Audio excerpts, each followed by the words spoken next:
Hello, good afternoon everyone. I'm Samir Singh Meena and in this lecture we will discuss about the construction costing. Okay, so this is our fourth lecture in the fieldwork related questions. तो इसमें हम क्या करेंगे कि हम लोग देखेंगे कि अ, जो डिफरेंट कोस्ट होते हैं मेनली हम लोग जानते हैं कि दो तरह के कोस्ट होते हैं, एक डीसी कोस्ट होता है डायरेक्ट कोस्ट और एक होता है इनडायरेक्ट कोस्ट।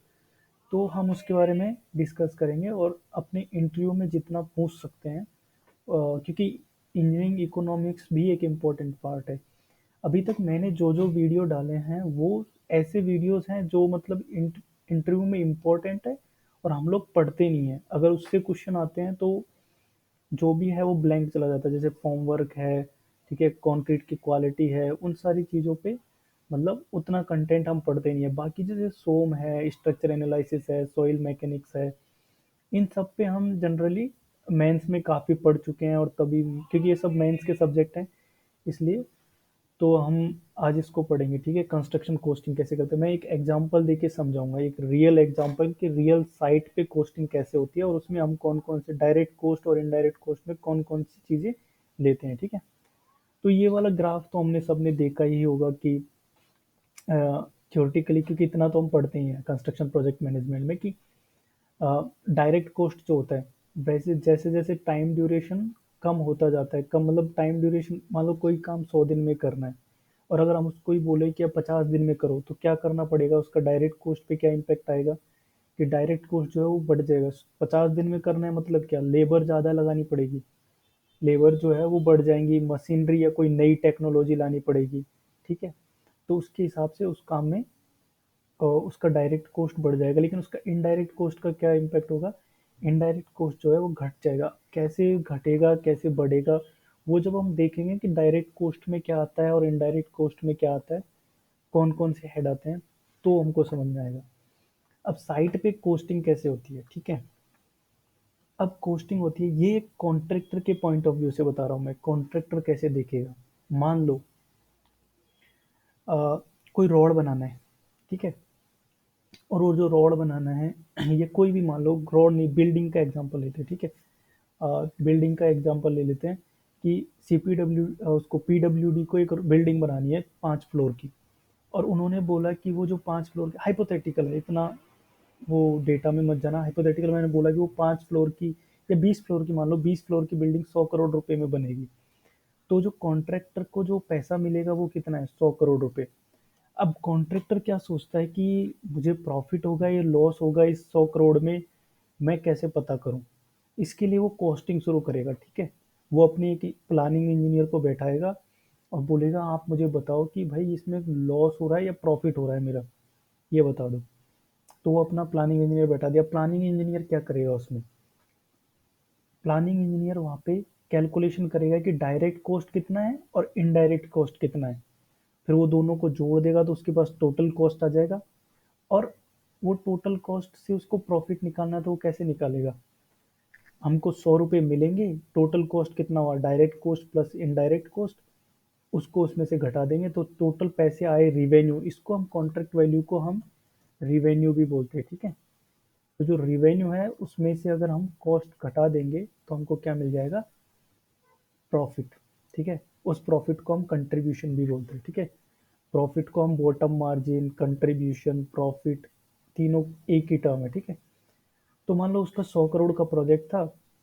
अब डायरेक्ट कॉस्ट में क्या क्या आएगा, डायरेक्ट कॉस्ट का एक सीधा सा पता है फॉर्मूला क्या है कि उसका पता करने के लिए कि अगर कोई पूछे ना डायरेक्ट कॉस्ट में क्या क्या आएगा, तो सबसे जेंटल तरीका आंसर देने का है, जिसको तुम आंसर भी मैं बता देता हूँ कैसे देंगे, फिर उसके बाद ये भी समझ लो कि वैसा क्यों है। अगर कोई पूछे कि इंटरव्यू में कि डायरेक्ट कॉस्ट क्या है, तो बोल दो कि सर डायरेक्ट कॉस्ट जो है वो जो भी cost directly related to BOQ activity है।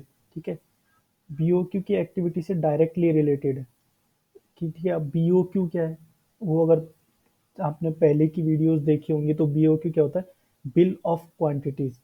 बिल ऑफ क्वांटिटीज मतलब उनमें एक एक आइटम का ऐसे लिखा होता है, आइटम नंबर 1 रेनफोर्समेंट वर्क, ठीक है, इतना क्वांटिटी में आपको एग्जीक्यूट करना है।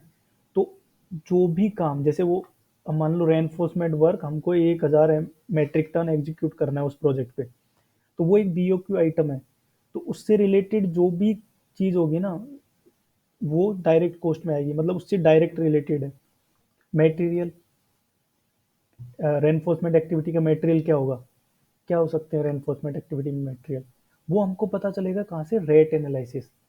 हर किसी BOQ item, bill of quantity, बहुत सारे आइटम होते हैं उसमें, reinforcement concrete, plaster, brick works, waterproofing, बहुत सारी ऐसे लिखी होती है स्टेप वाइज। अगर प्रीवियस वीडियोस में जाओगे तो मैंने एक पूरा बीओक्यू खोल के दिखा रखा है वहाँ पे कि बीओक्यू कैसा होता है, बीओक्यू का फॉर्मेट कैसा होता है, ठीक है।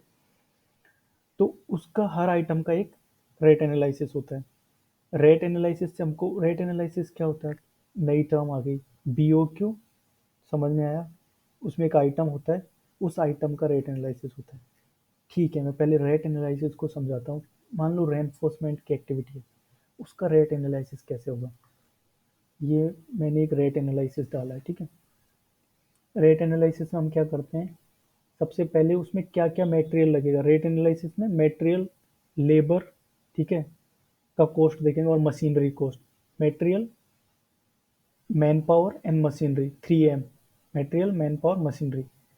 तो मटेरियल का कॉस्ट में क्या क्या आएगा कि एक मेट्रिक टन, हम किसी भी चीज़ का रेट एनालिसिस करते तो पर यूनिट करते हैं। तो अगर रेनफोर्समेंट में कितना रुपए लगता है रेनफोर्समेंट का काम करने में, वो पता करना है, तो हम कैसे पता करेंगे कि सबसे पहले एक मेट्रिक टन रेनफोर्समेंट आएगा कितने का, मतलब एक मेट्रिक टन सरिया कितने का आएगा, तो कितने का आता है वो, 39,000 रुपये का, ठीक है। 39,000 का वो हो गया। उसके बाद मान लेते हैं 2.5% वेस्टेज चली जाती है, जब काट पीट करेंगे उसकी, उसको बैंड करेंगे, वो सब में मान लो कि 2.5% लॉस हो जाता है, मतलब अपना 975 रुपीज़ का सरिया लॉस हो गया। उसके बाद हमने एक चीज़ देखा होगा, रेनफोर्समेंट की एक्टिविटी में और क्या क्या हो सकते हैं, जो सरिये को बांधने के लिए एक तार होता है वहाँ पे, ठीक है, बाइंडिंग वायर जिसको बोलते हैं वो, फिर उसको, उसके बाद मैंने आपको बताया था कवर ब्लॉक होता है, ठीक है।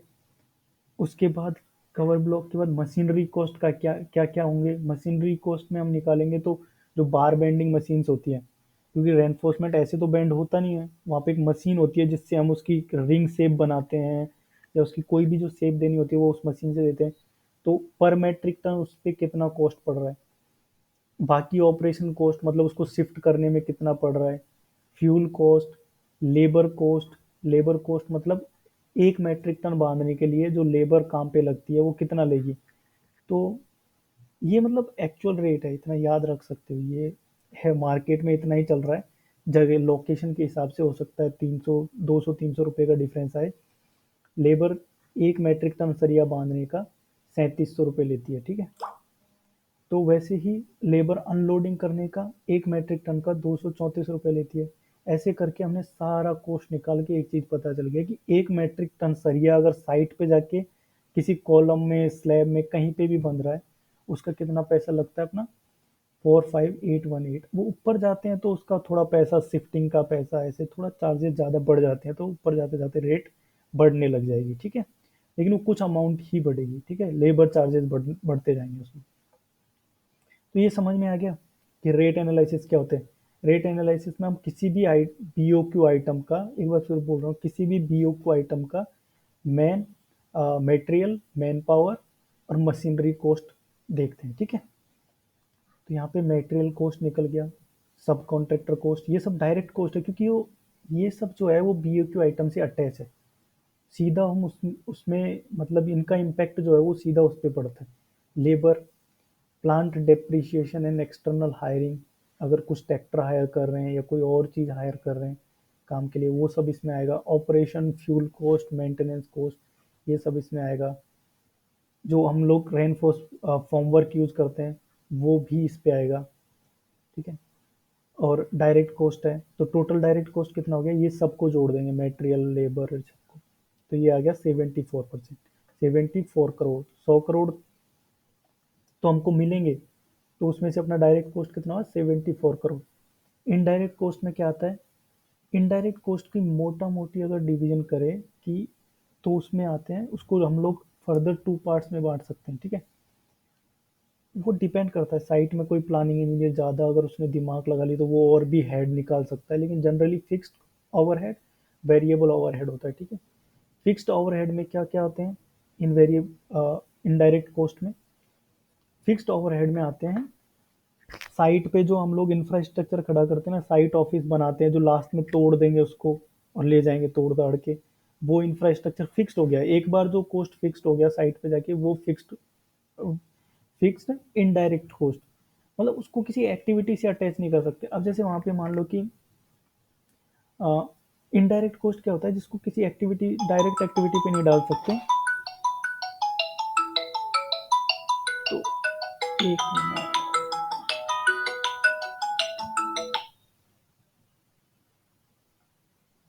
हाँ, ओके। तो उसको हम डायरेक्ट एक्टिविटी पे नहीं डाल सकते किसी पे, हमको सबके ऊपर डिस्ट्रीब्यूट करना पड़ेगा उसको इवनली। जैसे कि स्टाफ की सैलरी है, वेजेस हैं, वाटर चार्जेस हैं, ठीक है। तो किसी एक, मेरा इंजीनियर का कॉस्ट तुम किस पे डालोगे, रेनफोर्समेंट या फॉर्मवर्क एक्टिविटी या किस पे डालोगे? तो वो जब फिक्स नहीं होगा कि किसी एक एक्टिविटी पे डालना है, तो वो सब पे हम डाल देते हैं, उसको बोलते हैं इनडायरेक्ट कॉस्ट। तो यहाँ से पढ़ सकते हो एक बार कि ये कौन कौन से कॉस्ट है। अगर कोई कॉस्ट समझ में नहीं आया कि सर ये क्या है, जैसे वेरिए फिक्स कॉस्ट में क्या हुआ, इंफ्रास्ट्रक्चर जो मैंने बता दिया, साइट पे जो काम होता है, मोबिलाइजेशन डिमोलिशन वर्क जो होता है कि मोबिलाइज करने के लिए जो प्लेन एरिया और वो सब करना है, उसके लिए जो cost, bank guarantee cost, insurance cost, ये सब हो गया। वेरिएबल कॉस्ट में क्या आएगा, स्टाफ की सैलरी बिल्कुल वेरी करती रहेगी, जैसे स्टाफ चेंज होगा, मान ले दो स्टाफ गए, दो इंजीनियर अभी साइट पे नहीं रखना हमको, तो वो चेंज होती रहेगी, कभी 2 लाख रहेगी, कभी 3, ऐसे चेंज होती रहेगी, ठीक है। ओवरऑल वेजेस चेंज होते रहेंगे लेबर के। वाटर चार्ज, जैसे जैसे प्रोजेक्ट में कम पैसा, कम काम या ज़्यादा काम होगा उसके हिसाब से वो होगा, ठीक है। वाटर चार्ज मतलब कि साइट पे जो स्टाफ के लिए जो पानी का और वो सब चार्जेस है। पावर चार्ज जो ऑफिस के काम में आ रहा है, ठीक है, ये वो पावर चार्ज नहीं है जो हम लोग रेनफोर्समेंट की बेंडिंग की मशीन चलाने के लिए, वो सब, ये सब साइट पे जो ऑफिस के खर्चे हैं ना, वो सब है, ठीक है। तो ऐसे ऐसे करके टोटल इनडायरेक्ट कॉस्ट कितना हुआ, 10.70। ओके, सो ये हो गया अपना इनडायरेक्ट कॉस्ट, और ये हो गया अपने डायरेक्ट कॉस्ट। इनडायरेक्ट कॉस्ट है 10.7। तो यहाँ पे उनको प्रॉफिट कितने का हुआ, 12 करोड़ रुपए का। ओके, अब एक चीज़ बताऊँ कि जनरली बिल्डिंग प्रोजेक्ट जो है, वैसे ये वाले जो हैं वो प्रोजेक्ट के हिसाब से चेंज होते रहते हैं, लेकिन अगर कोई आइटम रेट प्रोजेक्ट है तो आप इसको परसेंटेज ले सकते हैं। अगर कोई पूछे कि मटेरियल में कितना पैसा लगता है, तो एक प्रोजेक्ट का 50% कॉस्ट जो होता है वो मटेरियल में जाता है, ठीक है। 14.8% लेबर में जाता है, 10.7% उसके इनडायरेक्ट कॉस्ट में जाता है। ये सब परसेंटेज है उसका, ठीक है, कि ये रियल डेटा है, बट मैंने प्रोजेक्ट का नाम और वो सब नहीं डाला, सिर्फ आपको एक बेसिक आइडिया देने के लिए। तो अगर कोई पूछ ले कि लेबर में कितना परसेंट जाता है, वैसे कोई नहीं पूछेगा, ये इंटरव्यू में इतना नहीं जा सकता कोई, बट फिर भी अब आपको ये याद होने चाहिए, एक बार ये सारे हेड देख लेना, ठीक है। और कोई कुछ अगर नहीं समझ में आया तो कमेंट बॉक्स में बताना, मैं एक्सप्लेन कर दूंगा कि ये कौन सा हेड है, ठीक है। पीएफ, ईएसआई, ऐसे ये सब तो समझ में ही आ रहा होगा, वहाँ का जो स्टाफ है उसका जो पीएफ के पैसे कट रहे होंगे वो सब। क्योंकि पीएफ में क्या होता है कि आधा एम्प्लॉय देता है और आधा एम्प्लॉयर देता है, तो वो सब मतलब एक एक पैसे का हिसाब करके पता करना होता है कि अपना कितना प्रॉफिट है। Okay, so thanks for watching. Rate analysis भी समझ में आ गया होगा।